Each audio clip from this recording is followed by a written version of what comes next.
और चलिए अगली बड़ी खबर से आपको रूबरू करा देते हैं। अगली बड़ी खबर हमें मिल रही है सरगुजा से, जहां अंबिकापुर के फतेहपुर गांव में चुनाव का बहिष्कार किया गया है। चुनाव का बहिष्कार किया है ग्रामीणों ने मतदान नहीं देने की बात कही है। परसाकोल ब्लॉक के विस्तार से यहां लोग नाराज हैं। अडानी पर फतेहपुर के लोगों ने आरोप लगाए हैं। पुलिस के साथ अधिकारी ग्रामीणों को मनाने में जुटे हुए हैं कि क्योंकि आज ही का दिन है जब छत्तीसगढ़ के मतदाता इस चरण के लिए 2019 के चुनाव, लोकसभा चुनाव के लिए अपने मताधिकार का उपयोग कर सकते हैं। अब तक गांव के करीब 16 लोगों ने मतदान किया है। बस सिर्फ 16 लोग ही मतदान करने पहुंचे हैं,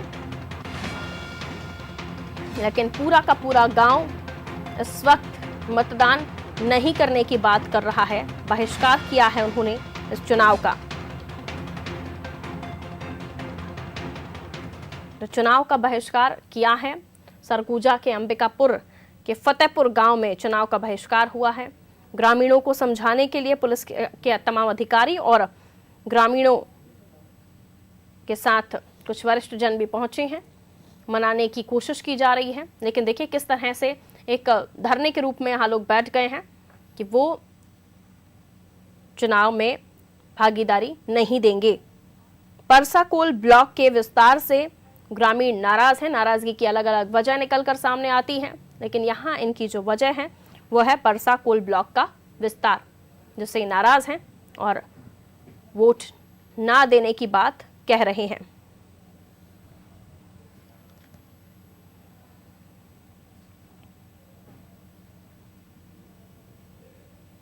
तो थर्ड फेज की आज वोटिंग है, जहां छत्तीसगढ़ की 7 सीटों पर मतदान किया जा रहा है।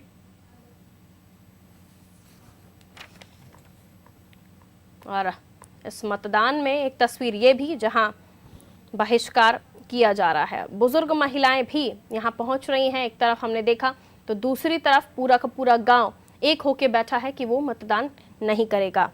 परसाकोल ब्लॉक के विस्तार से ये लोग नाराज हैं। संजय रजक संवाददाता हमारे साथ जुड़े हुए हैं फोन लाइन पर सरगुजा अंबिकापुर से, जहां वो जानकारी देंगे। संजय, क्या कुछ मामला है, नहीं जाना चाहते मतदान करने और एकमात्र यही कारण दिया जा रहा है परसाकोल ब्लॉक के विस्तार का? जी, मैं बताना चाहूंगा, जो कुछ दिन पहले हमारी खबर चलाई गई थी परसाकोल माइनिंग वाला उदयपुर का, वहाँ लोग अपनी जमीन अधिग्रहण को लेकर के काफी नाराज थे। उन्होंने ज्ञापन भी सौंपा था, 30 किलोमीटर पैदल उन्होंने यात्रा भी निकाली थी, जिसको लेकर के अभी जैसे चुनाव का प्रचार चालू हुआ, उन्होंने सरगुजा कलेक्टर को ज्ञापन भी सौंपा था बहिष्कार को लेकर के। उसके बाद आज सुबह से ही वहां पर बहिष्कार का चालू कर दिए। उन लोगों ने वोट डालने कोई भी नहीं किया और सुबह से महज 16 लोग ही वहां वोट डाले हैं अभी तक। अभी खबरें ये भी हैं कि अधिकारी और कुछ वरिष्ठ जन उनको मनाने पहुंचे हैं, क्योंकि आज का ही दिन है। हाँ, ये आखिरी चरण का मतदान होगा लोकसभा चुनाव 2019 के लिए। तो अगर आज मतदान नहीं करेंगे, मत का उपयोग नहीं करेंगे, तो उसके बाद उन्हें मौका अगले टेन्योर में मिलेगा, यानी 5 साल बाद ही मिलेगा। जी, चुनाव को पूर्ण रूप से सफल बनाने के लिए जिला प्रशासन द्वारा पूरी कोशिश की जा रही है। और जो ग्रामीण है उन लोगों काफी रोष है कि उनकी बात कोई सुन नहीं रहा है। आला अधिकारियों तक उन्होंने बात पहुंचाई, यहाँ तक कि सीएम से ही बात की थी उन्होंने। और उनकी जो जमीन अधिग्रहण की जा रही है, जो उनके जीवन यापन का साधन है, उसको लेकर के ये काफी नाराज है कि उनकी जमीन अधिग्रहण की जा रही है अडानी कंपनी द्वारा। और लगातार उन लोगों ने जनसंपर्क किया जा रहा है, हर जगह बात की जा रही है, लेकिन उनकी कोई सुनवाई नहीं हो रही है। इसको लेकर के आज उन्होंने जो बहिष्कार का वो आदेश जारी किया है कि हम अपना मत का अधिकार नहीं करेंगे। उसको लेकर के वहाँ की जो डीएसपी है वो उनसे बात करने गए, उनको समझाई, लेकिन वो ग्रामीण है, उन्होंने कहा, साफ तौर पे कहा है उन्होंने कि जब तक हमारी बात कोई का निर्माण नहीं होगा या बात नहीं मानी जाएगी हमारी, तब तक हम वोट नहीं डालेंगे। चलिए, बहुत शुक्रिया संजय तमाम जानकारी के लिए।